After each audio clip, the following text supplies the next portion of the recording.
The quarterly forecast vanished from the projector screen. In its place, a picture of my car flashed into view, parked outside my son's elementary school. Every head in the conference room swiveled towards me. The new intern, Winnie, planted her hands on the table, her face glowing with the thrill of a righteous crusade. "Mr. Anderson," she announced, her voice sharp enough to cut glass. "I need to report a serious misuse of company property." She slapped a stack of photos onto the polished wood. "Ms. Clark has been using the company car as her personal taxi service, picking up her kid, running errands, taking it home on weekends. This is a flagrant violation of policy." The room went dead silent. A chill snaked up my spine, despite the stuffy air. I almost pitied the girl's wide-eyed ambition. She was right about one thing. That was my car. My 6-figure luxury sedan, which I'd lent to the company 3 years ago so we could impress clients. Free of charge. Winnie flipped to the next slide, a spreadsheet. "I've run the numbers. Based on her commute and personal trips, she's costing the company thousands a month in fuel and depreciation alone." She turned to the man at the head of the table. "Sir, we're supposed to be cutting costs, not funding a manager's lifestyle. This needs to be dealt with." All eyes landed on Noah Anderson, my old college friend and the CEO of the company we built from nothing. I remembered the nights we couldn't make payroll, when I drained my savings to keep us afloat. I remembered handing him the keys to this very car, brand new, saying,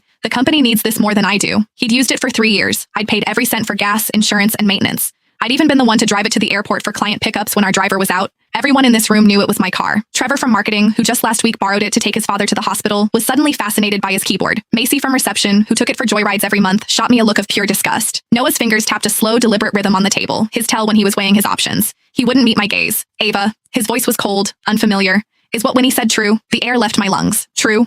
Was it true that a year ago I'd mortgaged this car to cover salaries and he'd clapped my shoulder saying, "You saved us, Ava"? Was it true that 3 years ago he promised, "When we make it big, I'll buy you a new one"? He was really asking me this. My voice was steady when I finally spoke. "What do you think, Noah?" He looked away. "The evidence is clear, and rules are rules, Ava. Even for a founder, public and private have to be separate. That's the bottom line." He took a breath. "Hand over the keys. The car will be managed by admin from now on. As for the costs Winnie calculated, finance will deduct them from your salary." A triumphant smirk bloomed on Winnie's face. "Mr. Anderson is right. I think Ms. Clark owes the entire company an apology too." Noah waved a dismissive hand. "A company-wide email will suffice. An email, a salary deduction, and he was taking my car." I looked at his familiar face and saw a complete stranger. I didn't argue. I didn't pull out the title from my bag and slam it on the table, because I finally saw it all clearly. Winnie was just a pawn, desperate to climb the ladder by stepping on me. Noah wanted my car, and he was using a clueless intern to steal it in plain sight.